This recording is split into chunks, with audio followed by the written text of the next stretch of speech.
warganet itu menafsirkan KDM ini mirip dengan Jokowi. Kan begitu. Ya, sebetulnya Jokowi dan KDM itu dua karakter yang nggak bisa dibandingkan, gitu kan. Kan nggak apple to apple gitu loh. Alasan untuk membandingkan keduanya bahwa dia sama-sama pernah jadi gubernur atau kepala daerah, iya, gitu kan. Karena terkadang respon dari KDM ini terhadap kebijakan yang dia buat itu selalu mengambang gitu Bu ya. Saya hanya isu-isu yang kelihatannya mudah untuk ditangani, isu-isu yang bisa ditangani dengan cepat, tapi tidak sampai ke inti dari permasalahan yang besarnya seperti apa. Apakah seorang KDM yang begitu diidolakan publik itu sanggup menggerakkan mesin birokrasi untuk bisa menjalankan apa yang ditawarkan kepada publik? Ya, ini masih satu pertanyaan. Nah, lagi-lagi saya lihat disitulah perbedaan KDM.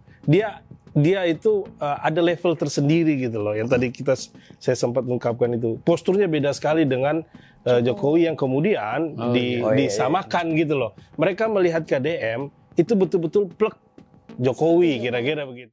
Kang Deddy Mulyadi bukan nama yang asing bagi warga Jawa Barat. Tapi belakangan ia bukan sekedar tokoh lokal. Ia telah menjelma menjadi narasi. Sebuah narasi tentang pemimpin yang menolak duduk diam di kursi birokrasi dan memilih berjalan atau lebih tepatnya menyusup ke sela-sela kehidupan rakyat. Ia hadir bukan sebagai administrator, tapi sebagai penyaksi, mendengar keluhan ibu-ibu di pasar, mencatat derita supir truk, atau sekedar mengunjungi rumah-rumah bambu yang terlewatkan pembangunannya. Banyak yang lalu menyebut ini Jokowi 10 tahun yang lalu. Benarkah demikian? Apakah kemunculan Kang Deddy adalah reinkarnasi dari belusukan yang pernah terjadi 10 tahun yang lalu? Atau justru ini adalah bentuk baru dari satu sosok yang lain? Apakah kedekatan seorang pemimpin dengan rakyat adalah substansi kekuasaan atau sekedar pertunjukan dari sebuah panggung politik yang selalu menuntut dramatisasi? Di episode kali ini, LP3S Perspektif akan coba untuk melihat apakah ada jendela tafsir untuk melihat Kang Deddy Mulyadi atau KDM. Selamat datang di LP3S Perspektif, kita akan simak kembali.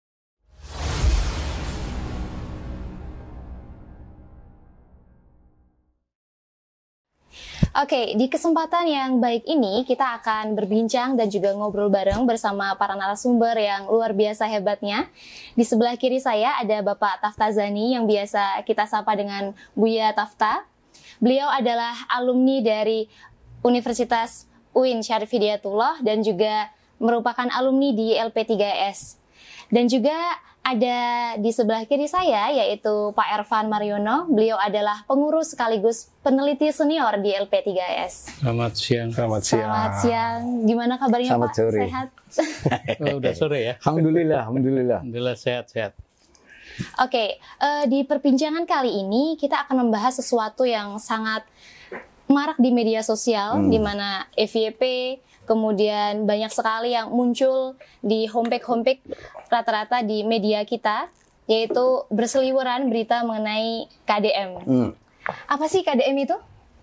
KDM itu kan Kang Deddy Mulyadi. Kang Deddy Mulyadi. Beliau karena dari Sunda. Bapak Aing. Karena dari Sunda, beliau itu dipanggil Kang. Kalau dari Jawa nanti Mas Deddy Mulyadi. Jadi akhir-akhir ini nama beliau itu bagaikan ini jadi sentrum dari pembicaraan banyak orang, gitu loh. Terlepas dari konflik, terlepas dari puja-puji, kita akhirnya pengen bicarain tentang Kang Deddy ini, Pak. Gitu, Gubernur Jawa Barat. Fenomena KDM. Betul, fenomena KDM itu.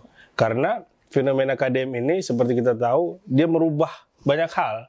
Seperti kita diskusikan di beberapa tempat bahwa KDM ini seolah-olah mencoba mendekonstruksi, ya kan, pandangan umum orang tentang bagaimana seorang pemimpin daerah dengan tingkah lakunya lah, kira-kira begitu. Nah, pertama mungkin kita pengen lihat nih pandangan Buya Tafta tentang KDM ini, karena KDM ini ada pro kontra nih. Gimana kira-kira yang bisa dikunyah-kunyah Buya tentang KDM? Iya, KDM ini fenomena yang menarik ya. Fenomena yang menarik karena corak atau artikulasi kepemimpinan itu di luar mainstream, out of the box gitu kan. Dia seperti sedang melakukan dekonstruksi ya terhadap dan menurut saya mungkin itu adalah pendekatan yang sejak awal dia sadari ya, untuk melakukan dekonstruksi terhadap situasi yang terlanjur banal. Oke. Ya, birokrasi terutama ya kan. Banal itu artinya tidak produktif, tidak banyak inisiatif, miskin tanggung jawab dan seterusnya. Dan dia membuat seperti gebrakan gitu ya untuk mendekonstruksi itu semua gitu kan. Nah, dengan pola-pola lama itu pembangunan menjadi mahal gitu kan, tidak efektif, tidak efisien gitu kan. Tidak sensitif terhadap target yang mau dikejar kayak gitu-gitu ya kan. Kelihatannya KDM menyadari itu semua dan cara ini dia tempuh ya dengan kesadaran tadi itu ya kan, mendekonstruksi itu. Jadi banyak yang dia lakukan dari mulai yang kelihatan agak gimmick gitu ya di lapangan sampai dengan sesuatu yang sama sekali serius gitu kan. Bagaimana dia menghardik ya bawahannya karena dianggap tidak bekerja gitu kan. Dengan suara yang kadang-kadang gahar, sangar gitu kan. Tapi pada saat yang lain, ekstrim yang lain, dia bisa berlinang air mata, berpelukan dengan warga miskin ya. Bahkan pernah menangis itu. Menangis dan seterusnya segala macam. Jadi selain itu juga ada hal-hal lain yang bersifat gimmick gitu kan. Dia menikmati itu. Jadi saya melihat ini KDM seperti terlahir sebagai anak merdeka, gitu kan. Yang tidak mau terikat dengan aturan-aturan yang baku, birokratis, administratif dan seterusnya, gitu kan. Semangatnya saya melihat begitu ya, lepas dari kontroversi ya yang berkembang di ruang publik ya kan. Tapi kalau umpamanya kontroversi, kalau kita mau cek itu ya, kenapa yang liker sama dia itu jauh lebih besar daripada yang sebaliknya ya, yang kritis dan seterusnya. Tapi biarlah ini sebagai sebuah proses ya, yang masih harus kita lihat karena ini kan juga baru tahap awal kerja-kerja yang dilakukan oleh KDM ini ya kan. Perjalanan dia masih panjang untuk sampai 5 tahun kan. Jadi sejauh ini sih saya melihat sisi positifnya karena ternyata sedikit banyak dia juga memberikan insight atau inspirasi ya bagi banyak kepala daerah yang lain gitu kan. Ya, betul. Walaupun itu tidak ditunjukkan secara terbuka, tapi saya melihat ada itu jejak orang mencoba untuk tampil populer ya. Bupati atau wali kota mulai turun ke lapangan gitu untuk mengecek kerja-kerja bawahannya kayak gitu-gitu kan. Dan menurut saya itu sejauh ini positif ya. Sejauh ini positif. Jadi saya belum, ini mungkin subjektif ya karena saya cukup mengikuti itu yang muncul di ruang publik ya, kerja-kerja yang dia lakukan. Jadi misalnya gini, sekali waktu dia datang ke ruangan DPRD, kelihatan di situ ada anggota dewan lagi main catur kan. Dia buka pintunya, dia langsung cuap-cuap di situ. Coba saksikan semua ini anggota dewan kita lagi santai main catur kayak gitu-gitu. Jadi semua orang pada salah tingkah gitu yang ada di situ ya. Itu hanya KDM yang bisa melakukan itu karena orang lain mungkin nggak tega, ya kan? Karena dianggap mempermalukan orang gitu kan. Betul. Tapi KDM kan alasannya bukan personal karena dia lagi punya posisi jabatan publik sebagai anggota dewan, gitu loh, ya kan? Juga anggota pegawai yang lain ya, ASN yang lain, birokrat, kayak gitu. Ya. Jadi dia sedang melakukan cara-cara kerja kepemimpinan yang sudah melakukan kalkulasi resiko yang akan dia ambil gitu loh. Dan menurut saya itulah leadership yang ada yang harus dibangun. Tapi mungkin bisa dilihat dari dua panggung ya. Pandangan saya. Panggung depan itu adalah kepada publik. Ya, dan dia sekarang ini menjadi idola publik saya kira. Dengan cara-cara dia berkomunikasi ya dengan masyarakat, dengan DPR, dengan seperti yang tadi diceritakan Buya Taftazani itu seolah-olah publik itu punya idola baru gitu ya. Yang selama ini jadi pemimpin itu kan pemimpin publik maksudnya ya. Itu jaga image ya kan, kemudian formalistik sekali ya kemana-mana dan bersifat defensif kalau dikritik langsung merespon ya secara keras. Dia enggak, dia dirilekskan saja kan semuanya itu dan kelihatan orisinil gitu ya. Apa yang dia lakukan itu. Tapi juga ada panggung belakang menurut saya Bu ya. Panggung belakang itu apa? Panggung belakang itu pemimpin publik itu kan sebenarnya dia itu memimpin satu sistem kan. Dia kan tidak personal dia. Dia tidak seperti zaman katakanlah Nabi gitu ya. Khalifah Umar ketika dia memimpin satu kekhalifahan itu sampai dia tidak menggunakan listrik ya. Dulu mungkin bukan listrik lah. Sehingga dimatikan karena itu tidak untuk keperluan publik dan sebagainya ya. Jadi pemimpin itu melekat menjadi personal gitu ya, menjadi tokoh idola menjadi. Nah, sekarang tidak. Sekarang birokrasi itu digerakkan oleh sistem. Ya kan? Dia tidak bisa bertumpu pada satu orang meskipun satu orang itu gubernur. Ya. Nah, ini tapi seperti Buya bilang itu nggak bisa kita lihat sekarang ya. Kita akan lihat perjalanannya, apakah seorang KDM yang begitu diidolakan publik itu sanggup menggerakkan mesin birokrasi untuk bisa menjalankan apa yang ditawarkan kepada publik. Ya, ini masih satu pertanyaan. Karena di situ ada birokrasinya, ada DPR-nya, ada keterbatasan anggaran, ada relasi dengan pemerintah pusat, ada relasi dengan bupati, itu complicated sekali ya.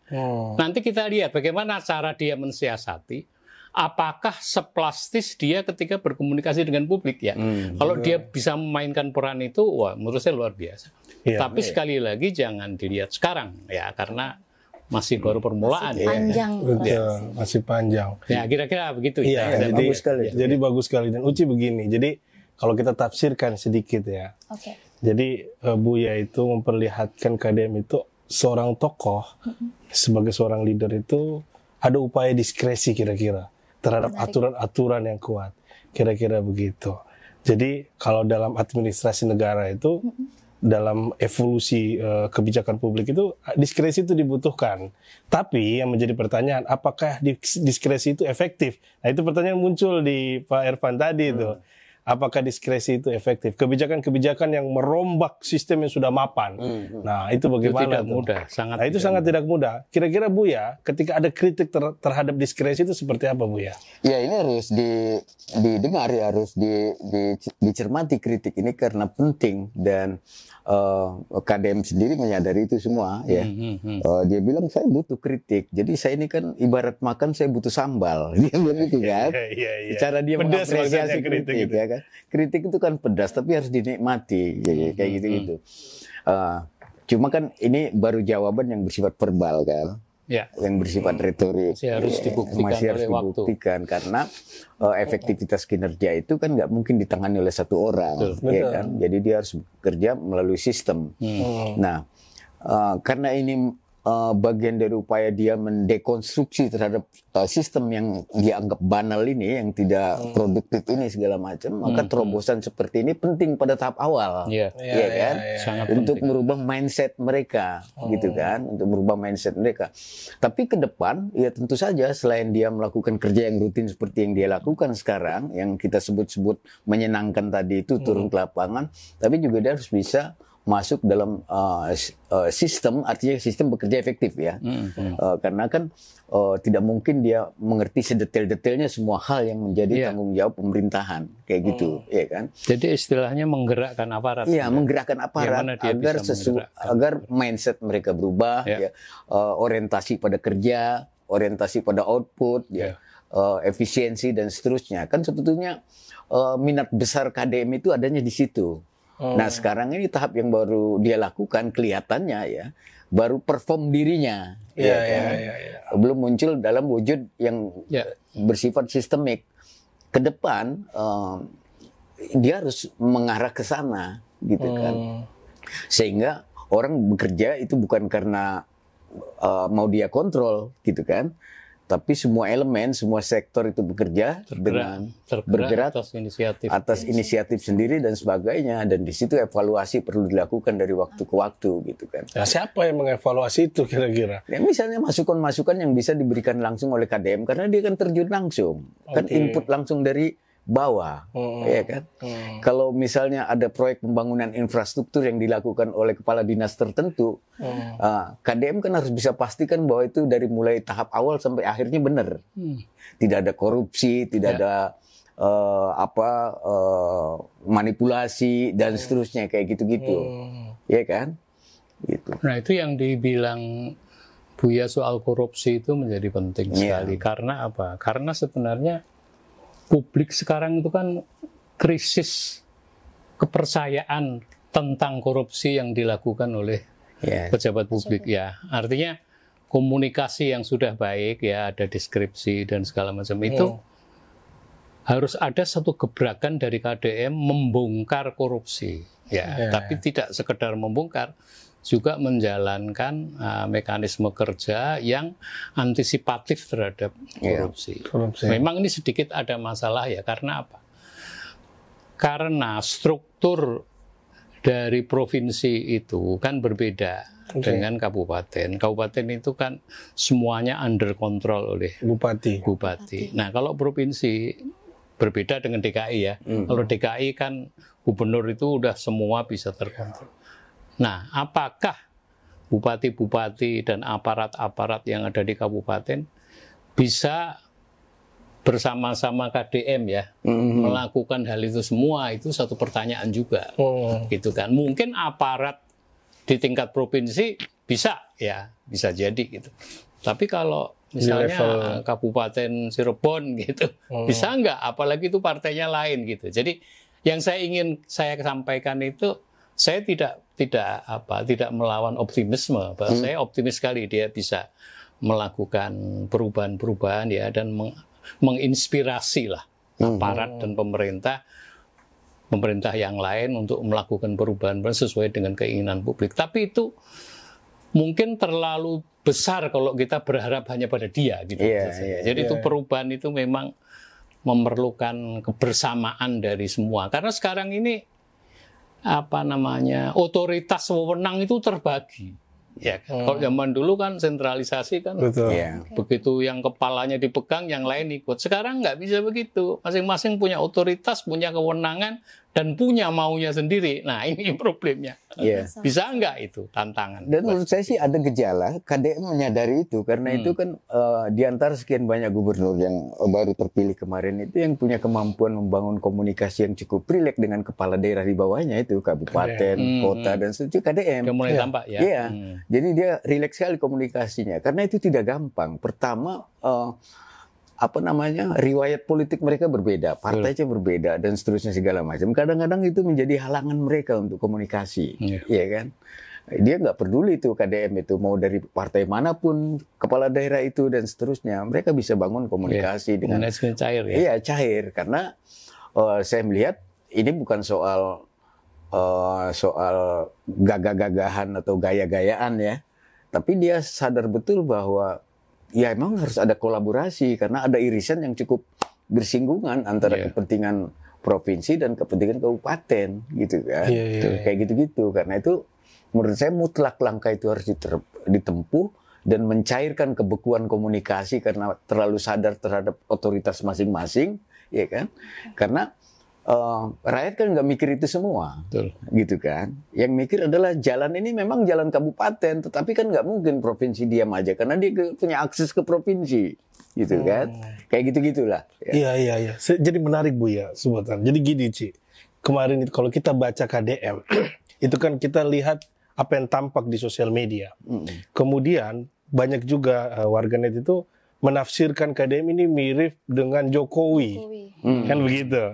Tapi setelah saya simak, rupanya ada postur yang berbeda. Pertama misalnya, Jokowi itu banyak janji. KDM itu kan nggak bicara janji-janji itu.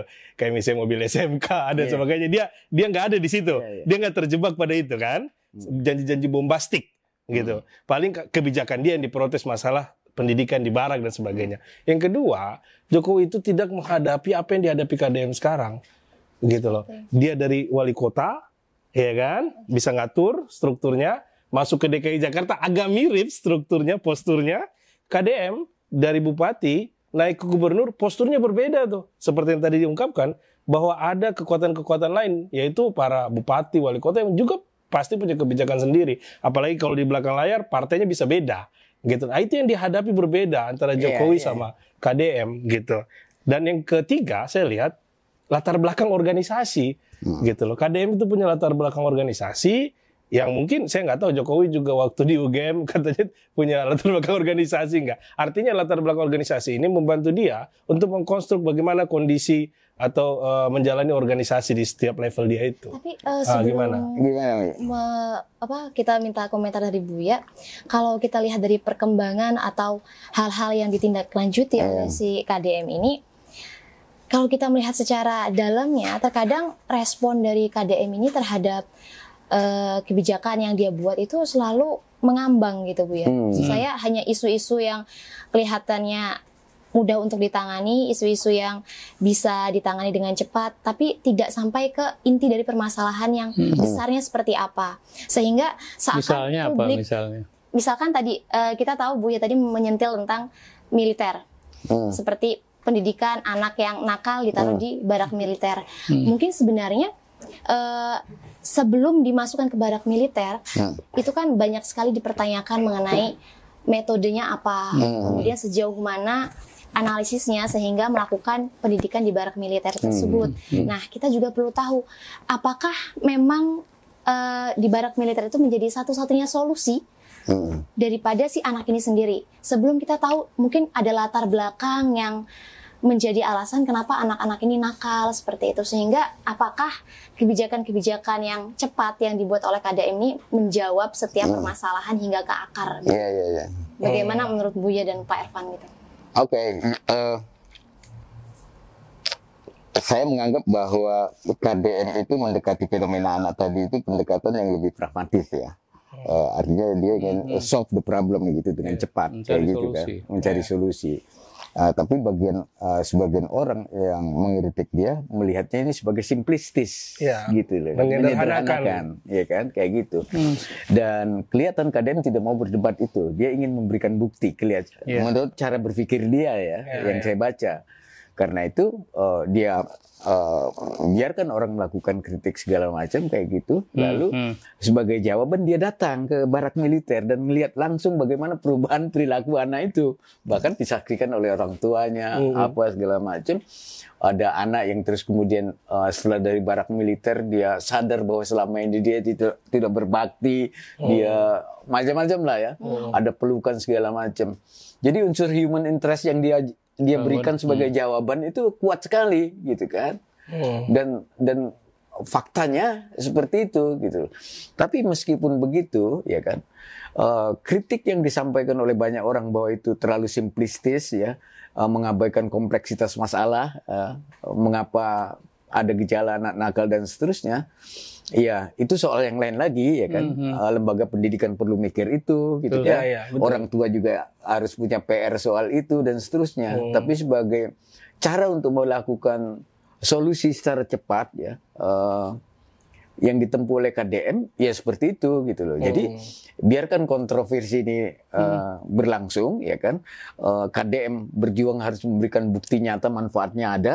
Lalu kritikus itu juga penting untuk membuat jangan menjadi simplistis, gitu loh. Persoalannya itu kan gunanya demokrasi di situ, gitu kan. Tapi kan gini Bu ya, perubahan itu kan selalu menimbulkan kontroversi, terutama kepada mereka-mereka yang sudah nyaman dengan itu. Betul. Ya, jadi ada kelompok-kelompok yang merasa bahwa pendidikan yang benar itu seperti ini, gitu kan.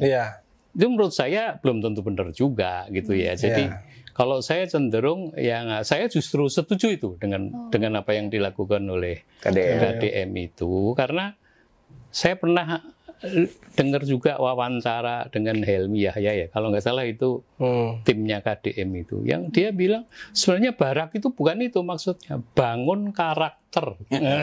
Gitu. Nggak tahu itu satu itu gimmick atau retoris apa ya. lah. Tapi paling tidak itu dia itu punya konsep gitu loh terhadap itu, dan ya kita lihat aja gimana hasilnya. Yang penting dia transparan dan tidak menyembunyikan gitu loh.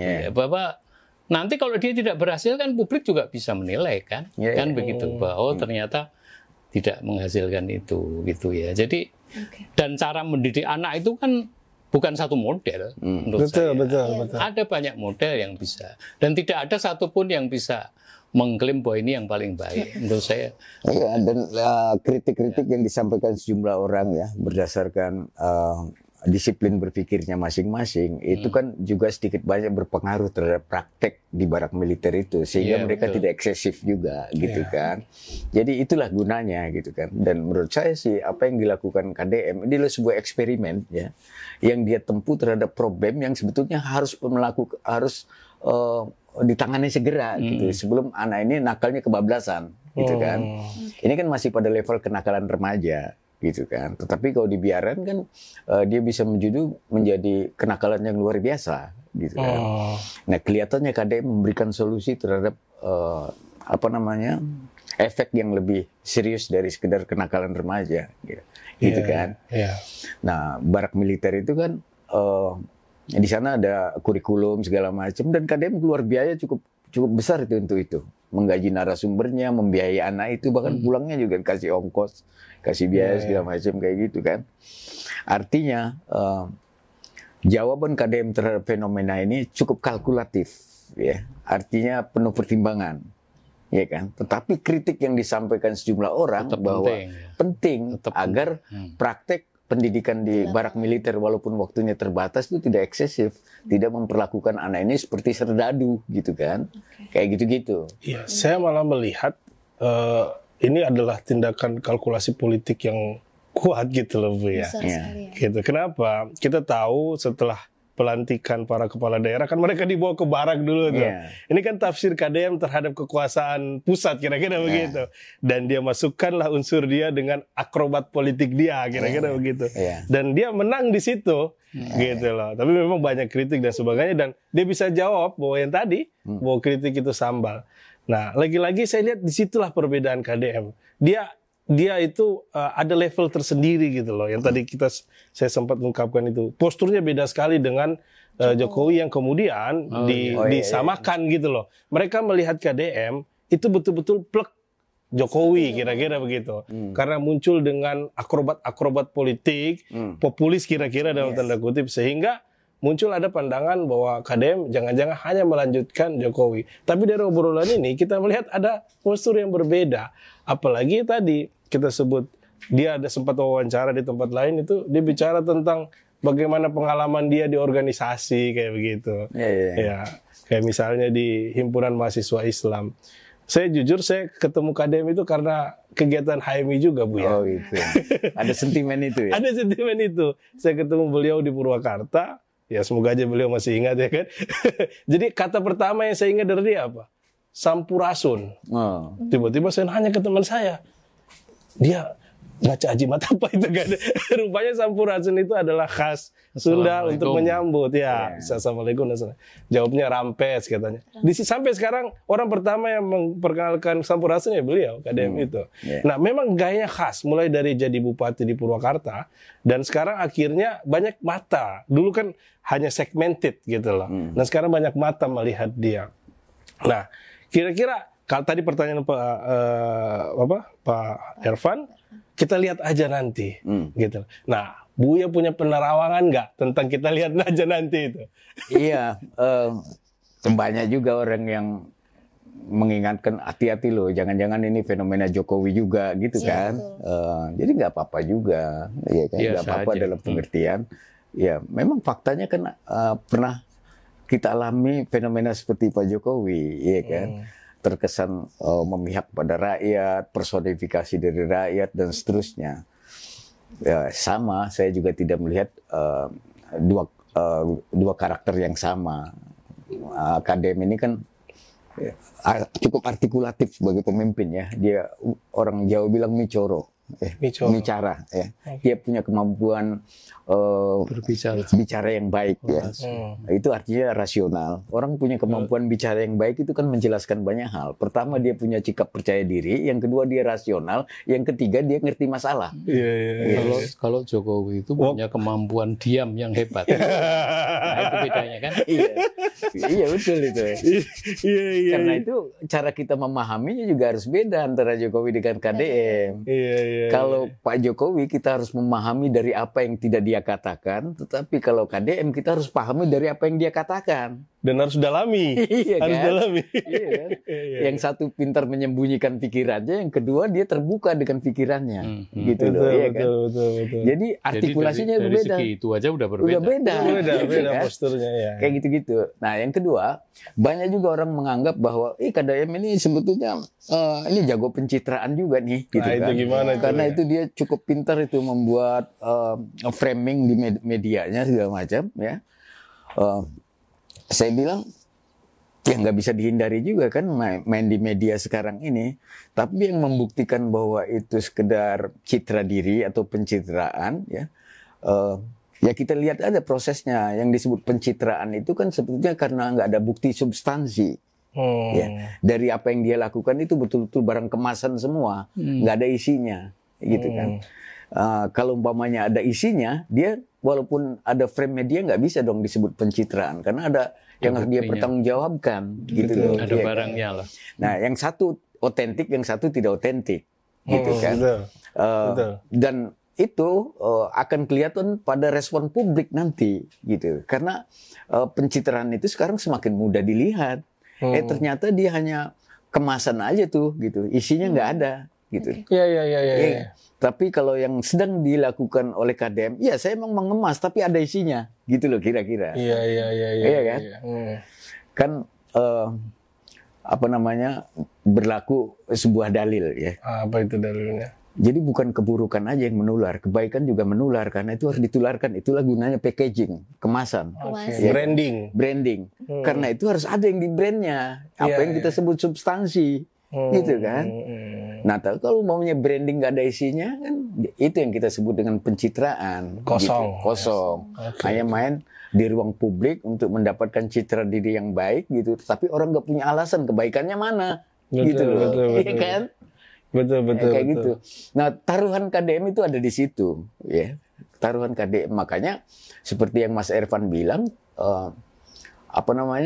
substansi yang lebih lanjut tidak hanya pada perform dirinya sebagai individu yang sebagai KDM, tapi juga perform itu muncul dalam bentuk sistem, gitu, kinerja sistem.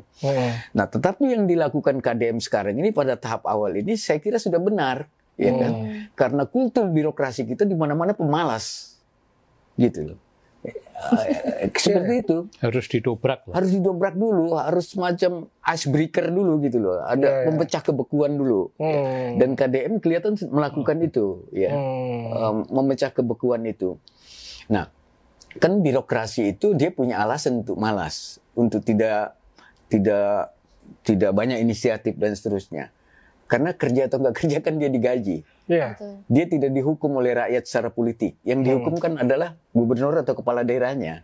Apa bentuk hukumannya? Ya dia tidak dipilih pada periode kedua. Betul. Gitu. Atau dia dikritik. Rakyat kan nggak ngerti siapa kepala dinas, segala macam. Yang dia tahu adalah gubernurnya atau kepala daerah. Gitu. Iya kan? Nah, karena itu kalau dia mau menjadi gubernur yang serius atau kepala daerah yang terus, ambil resiko dibenci oleh semua aparat desa, aparat ASN yang bawahannya itu, tapi rakyat suka. Gitu. Kenapa ambil resiko itu? Karena dia berani memaksa ASN itu untuk bekerja, yang selama ini nggak pernah diganggu. Paling laporan ABS, segala macam kayak gitu-gitu kan? Iya. Gitu. Iya. Asal Bapak senang. Jadi kadang-kadang saya bikin agak simplistis. Kalau kepala daerah itu bekerja pasti dia tidak disukai bawahannya, karena artinya dia mengontrol semua pekerjaan bawahannya. Iya kan? Betul. Kayak gitu-gitu. Nah, dia mungkin tidak disukai tapi rakyat suka karena semua kerja bawahannya dicek. Gitu kan? Gitu loh. Tetapi kalau dia disukai oleh bawahannya, ASN dan lain segala macam, artinya dia menjadi bagian dari kultur birokrasi yang kita anggap banal itu. Gitu. Ya, ABS berlangsung dan seterusnya kayak gitu kan. Dia cukup senang mendengar laporan baik-baik dari bawahannya gitu. Padahal di bawahnya nggak karuan. Kayak di Tangsel kemarin itu kan heboh. Tahu-tahu 73 miliar dana sampah dikorupsi. Gitu kan. 73 miliar di Tangerang Selatan itu. Iya. Kok baru muncul sekarang? Pasti kan ada proses itu.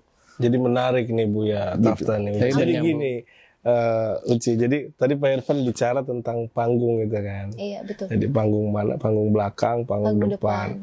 Nah pada akhirnya kan di panggung depan itu kan akhirnya harus diuji gitu loh. Bagaimana apa yang dilakukan KDM ini punya dampak nggak? Seperti yang tadi kita kutip ke Buya bahwa dia jadi kebaikan yang menular, gitu loh. Itu harus diuji gitu loh.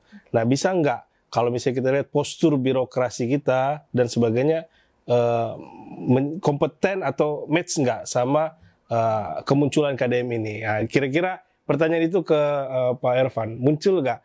Kira-kira birokrasi kita bisa nggak menular begitu?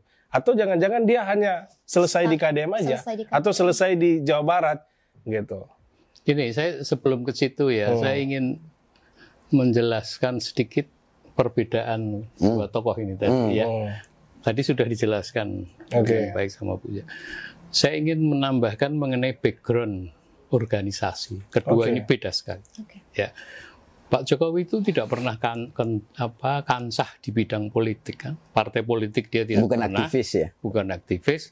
Anggota DPR tidak pernah. Ya, sementara KDM itu jadi anggota DPR, jadi bupati, dan dia aktivis partai dan sebagainya. Jadi background Pak Jokowi ini kan lebih pada pengusaha gitu ya. Jadi kalau kita melihat positifnya, ini seperti seorang pengusaha yang mungkin pada saat berusaha banyak masalah yang berasal dari pemerintah gitu. Dia mungkin berpikir kalau saya jadi pemerintah mungkin ini bisa saya atasi gitulah kira-kira kalau simplifikasi ya dan belum tentu benar juga.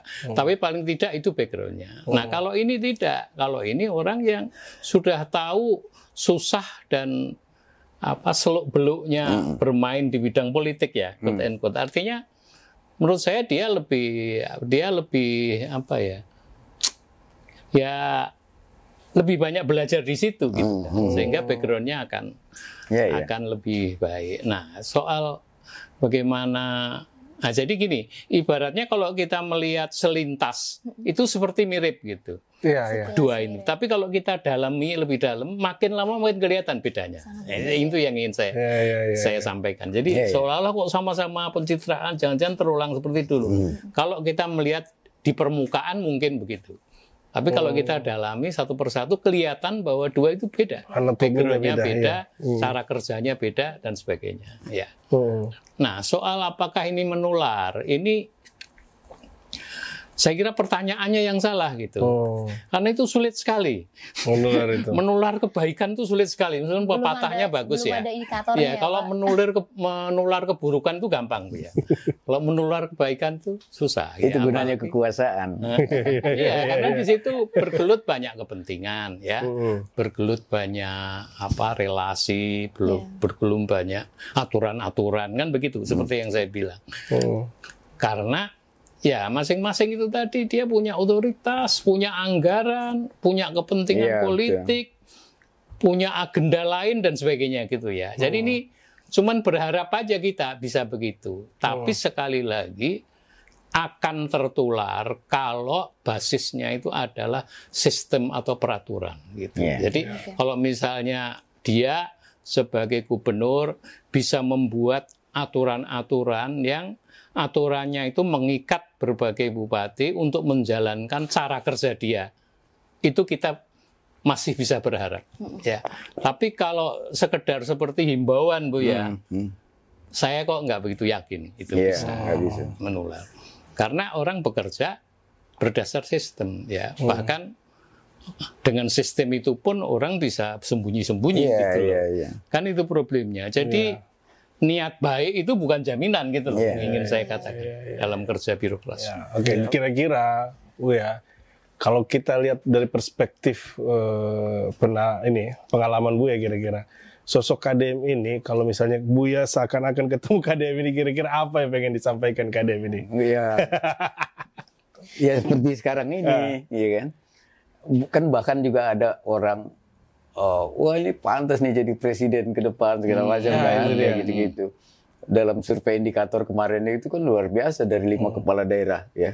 Dia 97%. 94 persen tertinggi, ya kan? Gila. Gitu. Artinya digadang-gadang juga. Ini banyak orang yang memproyeksikan, oh dia ini cukup pantas nih untuk nyapres, paling nggak calon wakil presiden gitu kan. Ya nggak apa-apa, itu proses politik yang biasa saja, gitu kan. Nah, buat saya sih sebetulnya Jokowi dan KDM itu dua karakter yang nggak bisa dibandingkan, gitu kan.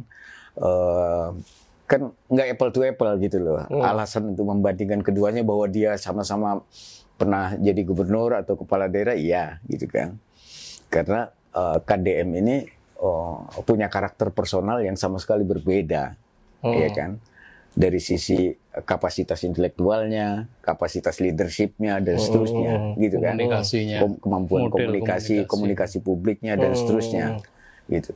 Makanya KDM ini fenomena yang menarik untuk kita mengerti ya, karena justru dia memunculkan sebuah corak kepemimpinan yang sama sekali di luar mainstream, gitu loh.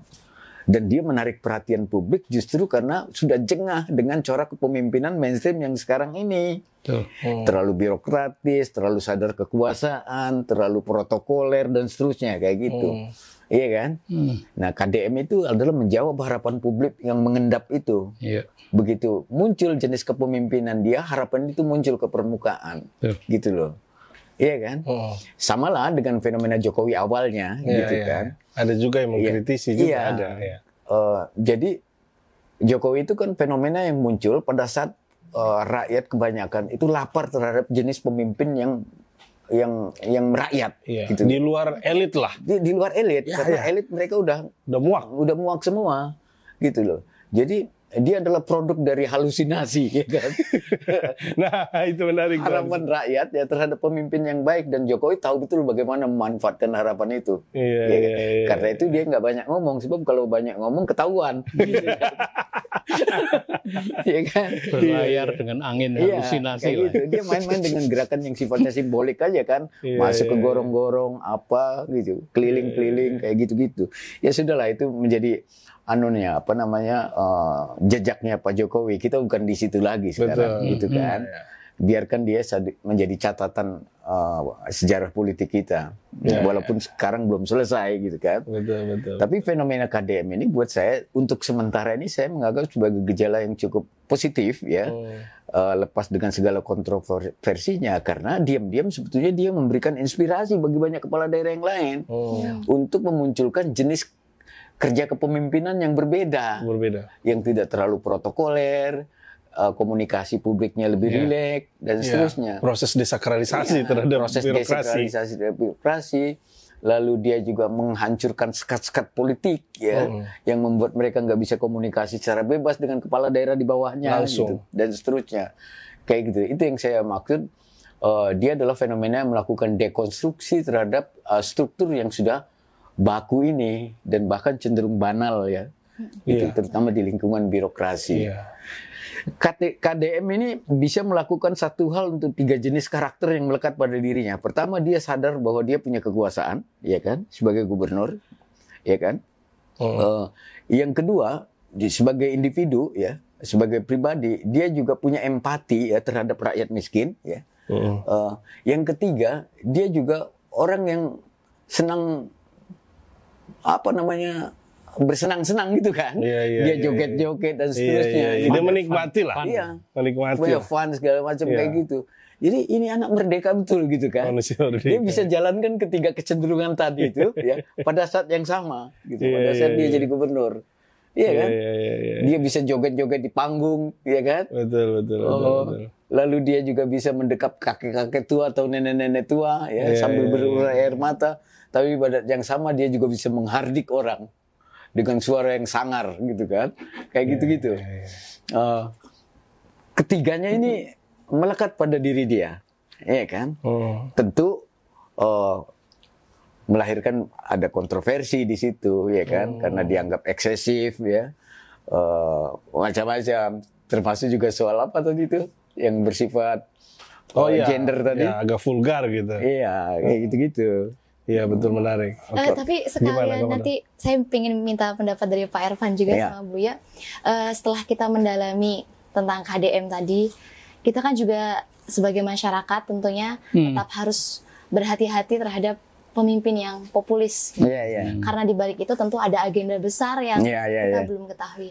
Lalu bagaimana sih Pak gitu cara kita sebagai masyarakat ini untuk memitigasi gitu kira-kira kita bisa membedakan mana pemimpin yang cuma populis sama memang yang memiliki tujuan dan program yang jelas. Agenda tersembunyi ya. Ini pertanyaan bagus. Nah, ini mungkin closing statement.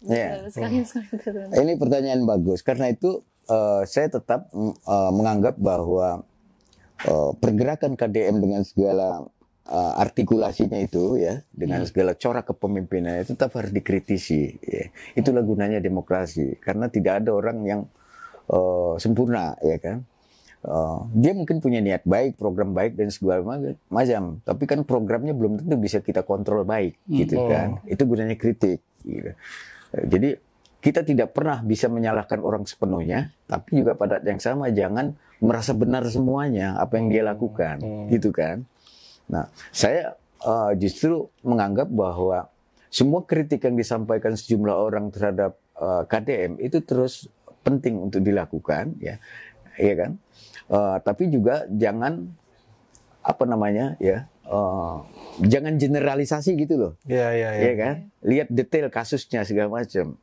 Karena menyelesaikan problem pembangunan ini kan nggak sederhana, ada kompleksitas di situ. Itu gunanya kritik, gitu, ya kan. Dan itu gunanya demokrasi. Dan kelihatan KDM sadar ini. Itu sebabnya dia perlakukan kritik itu seperti sambal, betul. Yang pedas tapi nikmat. Ya, kan? Dia menikmati. Iya. Jadi lanjutlah itu KDM. Ya kan? Nah, gimana closing statement nih?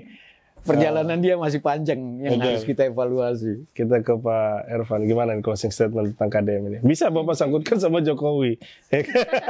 Ini KDM ini telah memulai sesuatu yang baru, ya. Sebagai model pemimpin publik yang banyak diidolakan, ya. Tapi dia harus menyadari bahwa ini menimbulkan ekspektasi publik yang besar kepada dia. Ya, jadi publik kemudian sangat berharap ini ada pemimpin baru ini, kan gitu. Ketergantungan. Yang hebat ini, kan begitu kan. Meskipun ada kritik-kritik. Nah, karena itu seperti yang saya katakan di depan, akan tergantung pada panggung belakang. Ya, seberapa jauh apa yang sudah dia sampaikan kepada publik, yang sudah sangat funny, ya, sangat bagus, sangat rileks, sangat mencairkan segala sesuatu dan menimbulkan ekspektasi publik itu, jangan-jangan di belakangnya nggak ada apa-apa. Nggak ada perubahan apa-apa, iya kan? Nah, karena itu tantangan dia adalah menggerakkan sistem birokrasi itu. Bagaimana sistem birokrasi itu bisa menjadi alat dia untuk mewujudkan, ya, pikiran-pikiran baru dia yang sudah disampaikan kepada publik, gitu. Harapan ini sangat besar. Sangat-sangat besar, gitu kan. Nah, karena itu kritik tetap penting di situ kan. Kritik sangat penting, tapi juga berikan kesempatan pada dia untuk mewujudkan itu, ide-idenya yang baru itu kan. Nah, ini tentu semua kekuatan publik, ya, harus ya memelototi lah, harus mengikuti saat tersebut, dan jangan lupa harus mendukung juga, gitu. Jadi dukungan publik itu juga penting. Gitu. Karena dia itu, saya yakin akan banyak musuh, akan banyak orang yang kenyamanannya hilang, ya, karena cara-cara kerja dia. Nah, ini harus didukung juga oleh publik itu. Jadi publik itu harus punya dua kekuatan di satu pihak, kekuatan untuk mengkritik, tapi juga sama pentingnya memberikan dukungan kepada dia kalau apa yang dia lakukan itu memang menguntungkan masyarakat secara luas. Ya, harus fair ya. Harus fair Ya. di situ dua-dua. Tapi yang terpenting itu sekali lagi ekspektasi publik terhadap dia sangat besar dan dia harus betul-betul hati-hati. Kalau enggak bisa terulang Jokowi versi kedua. Di mana orang kecewa semua. Ternyata cuma begitu ya. KDM kan begitu. Ya kan? Nah, itu menurut saya yang paling kecenderungan paling pemimpin penting. yang bercorak populis itu kalau kalkulasinya politik itu memang menjadi bahaya. Ya, karena dia merasa didukung oleh sebanyak-banyaknya rakyat, gitu kan. Dan itu kan menjadi terlalu politik, gitu kan. Kan didukung oleh rakyat karena alasan kebaikan, bukan alasan yang bersifat gimmick, bukan alasan pencitraan dan seterusnya. Karena kalau untuk sekedar pencitraan kan berikan saja apa saja yang menyenangkan rakyat gitu kan, walaupun itu cuma di luar hiburan tipis-tipis gitu kan. Gitu. Nah sekarang kita udah nggak tipis-tipis lagi nih kan, saya tutup aja kali ya. Ya jadi nggak ada habisnya kita. Kita nggak ada habisnya ngomong KDM ini, karena KDM ini seru, Kang Deddy Mulyadi ini. Tapi lagi-lagi ini bukan upaya untuk membela, ya kan, kita juga melakukan kritik karena ada PR juga untuk KDM ini gitu loh. Seperti tadi dikatakan Pak Irfan, apakah sistem bisa berubah? Ya kan, dari semua dekonstruksi, ya kan, pengambilan kebijakan secara pintas yang kemudian ingin menampar wajah kaku birokrasi, kira-kira begitu. Dan silakan teman-teman LP3S berikan pendapat kalian di kolom komentar, dan jangan lupa like, subscribe, dan share video ini jika video ini dirasa bermanfaat. Kita berjumpa di LP3S Perspektif berikutnya. Wassalamualaikum warahmatullahi wabarakatuh. Waalaikumsalam.